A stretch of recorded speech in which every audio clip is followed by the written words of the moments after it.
Hello friends, once again welcome back to my YouTube channel Best Knowledge. First of all, please don't forget to like and comment my video. So आज हम पढ़ेंगे BSc third semester में physics का chapter number 3 जो हमारा going on है और ये इसका लेक्चर नंबर 2 है। इसके प्रीवियस के लेक्चर्स अगर आपको देखने हैं तो मैंने डिस्क्रिप्शन में उसकी बनी बनाई प्लेलिस्ट का लिंक डाल दिया है, आप वहाँ से जाकर मेरे प्रीवियस के सारे लेक्चर्स देख सकते हैं।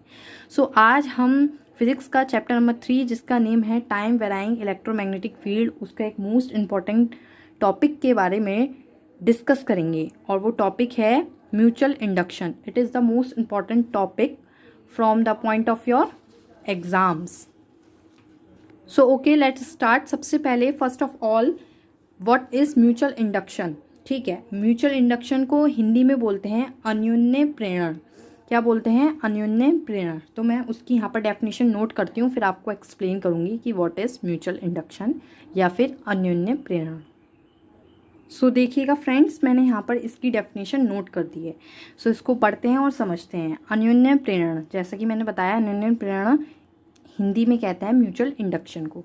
तो यहाँ मैंने लिखा है उस घटना को जिसमें किसी एक परिपथ, इट मीन्स सर्किट में चुंबकीय फ्लक्स के चेंज होने पर उसके नियर के सर्किट में प्रेरित विद्युत वाहक बल, it means EMF, electromagnetic field, इसके बारे में मैं अपनी प्रीवियस लेक्चर्स में काफ़ी अच्छे से बता चुकी हूँ, इसलिए मैंने यहाँ पर शॉर्ट में लिखा है, एक्सप्रेस होता है, म्यूचुअल इंडक्शन कहलाता है।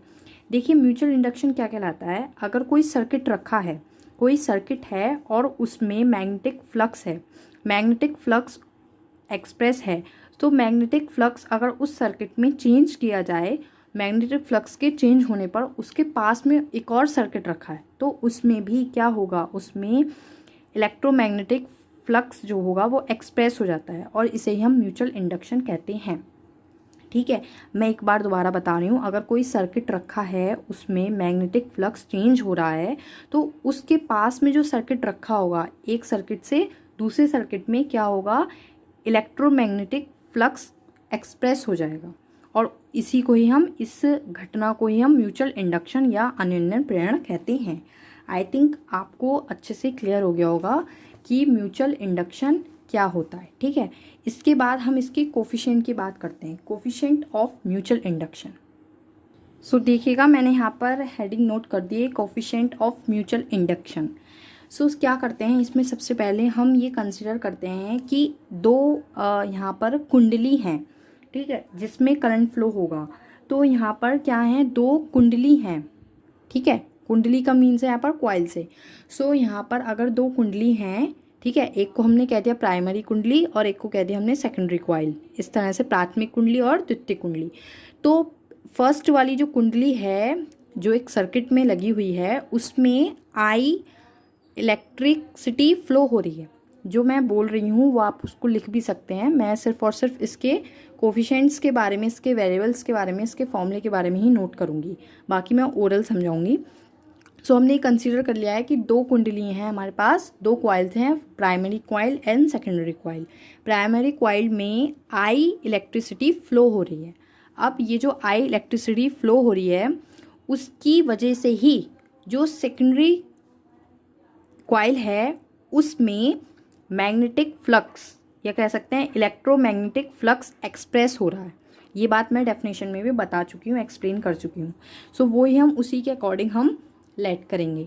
ठीक है, सो हमने ये कहा कि जो सेकेंडरी कॉइल है उसमें प्राइमरी कॉइल में जो इलेक्ट्रिसिटी फ्लो हो रही है उसकी वजह से जो इलेक्ट्रोमैग्नेटिक फ्लक्स जो फ्लो हो रहा है या एक्सप्रेस हो रहा है उसको हमने लेट कर लिया 5B। सो वो 5 जो होगा वो इलेक्ट्रोमैग्नेटिक फ्लक्स जो होगा जो सेकेंडरी कॉइल में एक्सप्रेस हुआ है वो प्राइमरी कॉइल में फ्लो होने वाली इलेक्ट्रिसिटी के प्रोपोर्शनल होगा। ठीक है, मैं इसको लैंग्वेज में लिख देती हूँ अगर प्रॉब्लम आ रही है तो। देखिए मैंने अब नोट कर दिया है कि माना कि प्राइमरी कुंडली में, प्राइमरी कॉइल में इलेक्ट्रिसिटी फ्लो हो रही है, इलेक्ट्रिसिटी के कारण ही सेकेंडरी कॉइल में मैग्नेटिक फ्लक्स जो है 5B वो इलेक्ट्रिसिटी के प्रोपोर्शनल होगा। मैंने बहुत शॉर्ट लैंग्वेज में लिखा है। तो इसको इस तरह से लिखेंगे कि जो मैग्नेटिक फ्लक्स है जो सेकेंडरी कॉइल में प्रेजेंट हुआ है, जो एक्सप्रेस हुआ है, वो प्रोपोर्शनल है जो उसमें प्राइमरी कॉइल में इलेक्ट्रिसिटी फ्लो हो रही है उसके प्रोपोर्शनल है। ठीक है, फिर प्रोपोर्शनल का साइन हटता है तो एक कांस्टेंट आता है, मैं काफ़ी सारे लेक्चर्स में बता चुकी हूँ। So phi B is equals to M I. ठीक है, प्रोपोर्शनल का साइन हट के यहाँ पर एक कांस्टेंट अटैच हुआ है और वो है m, where M is a constant. ठीक है, जिसको हम कह सकते हैं म्यूचुअल इंडक्टेंस। ठीक है, सो आप यहाँ पर लिख भी सकते हैं where M is a constant. ठीक है, और जो कि दोनों ही कॉइल के बीच का म्यूचुअल इंडक्टेंस है, जिसे हम दोनों ही कॉइल के बीच का कहेंगे म्यूचुअल इंडक्टेंस। ठीक है, ब्रैकेट में आप लिख लें mutual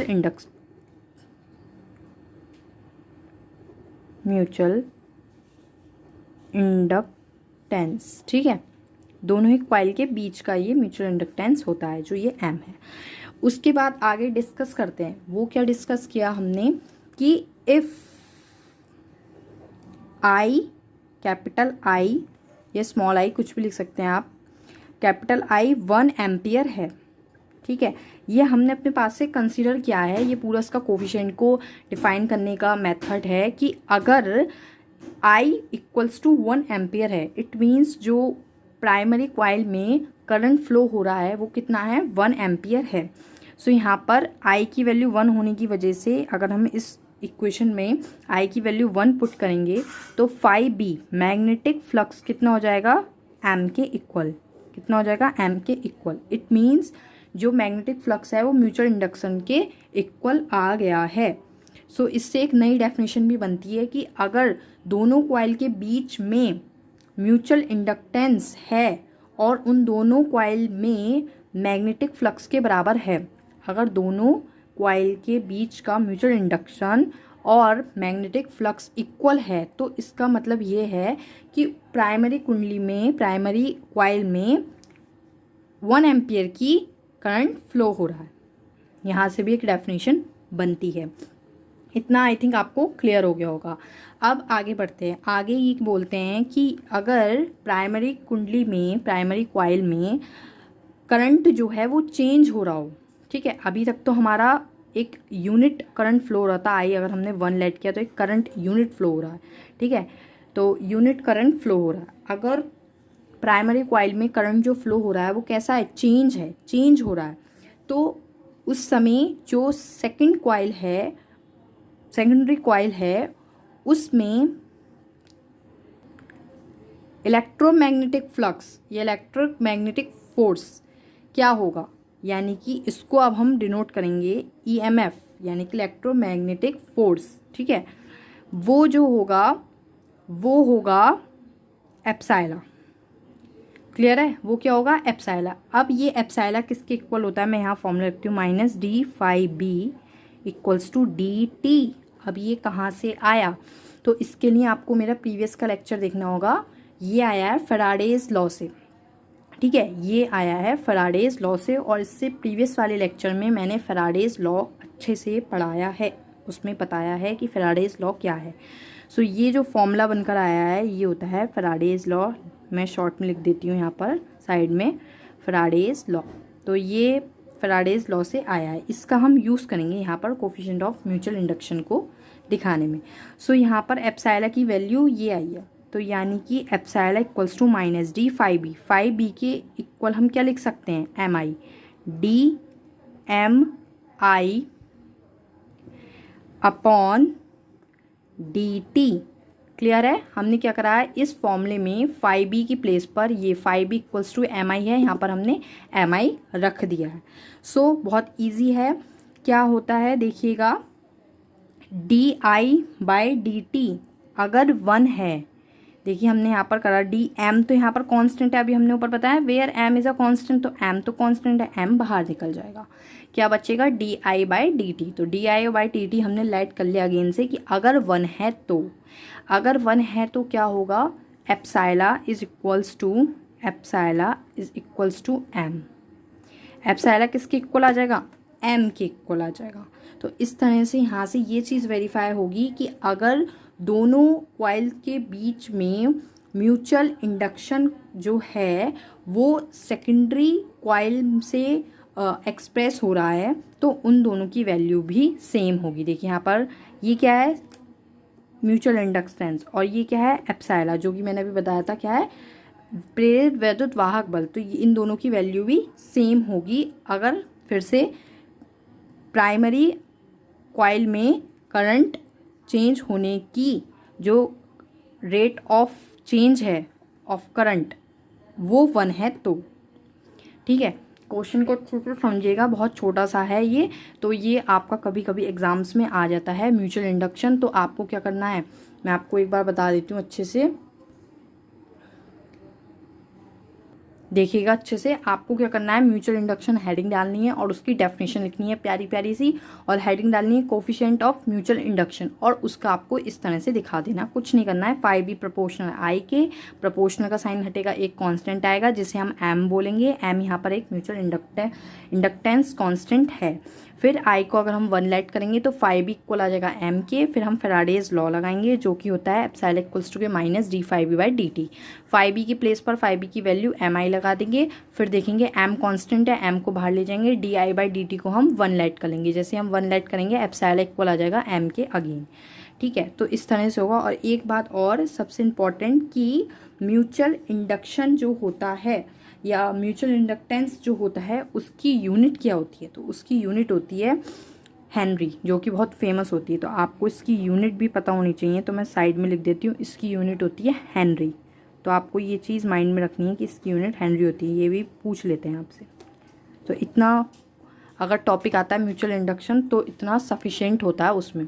so I think friends आपके क्लियर हो गया होगा। Thank you friends for watching my video. Please share, like and comment my video.